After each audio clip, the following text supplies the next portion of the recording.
Happy Friday, Brian Manning here with your update. Let's get right to it. So Monday this week got PCE, that stands for the Personal Consumption Expenditure. So this is the Federal Reserve's favorite way of measuring inflation. So PCE is not one that we really as highly consider because it doesn't take into account the cost of housing and out-of-pocket medical expenses, but it's the Fed's favorite. So PCE, the headline rate moved from 1.4 to 1.6%.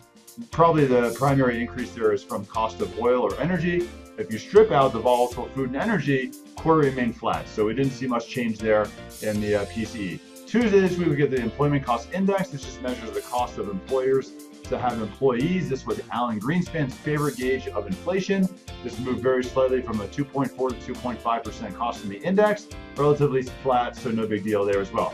Also, we got Case-Shiller. So Case-Shiller gives us national housing data for the month of August. The benefit of this is that they've had time to dissect the information. They typically do not come back with any kind of revision. So really amazing to see. We thought appreciation was going well. Month of August, Case-Shiller shows appreciation across the nation went from 5.9 to 6.1%. So still a really strong housing market.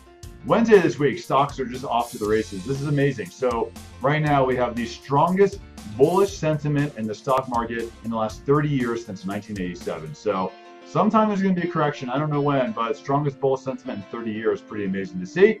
We also got ADP. So I can't believe it's jobs week again already. Months just roll by. So this is a measure of private payrolls, jobs added in the U.S.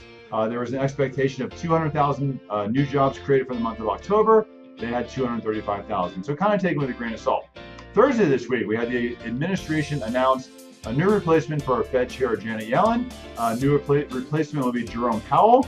A lot of people think this is a good choice. So Jerome Powell is historically dovish in his voting sentiment, meaning he's more in favor of not raising rates as quickly as maybe a hawkish member would be.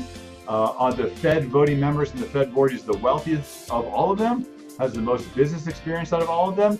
I don't know. Let's see if he's let's see if he's affected by the administration and his thoughts, or if he takes his business sense into this whole process, and it'll be interesting to see. But a lot of people think it's not a bad choice, so we'll have to wait and see what happens.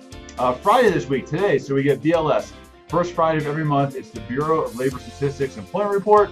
Many thought it'd be a bounce back month because we had lower employment reports from the hurricanes recently. So month of October, expectations were like 300 to 320,000 new jobs. Didn't get it, got 260,000 new jobs.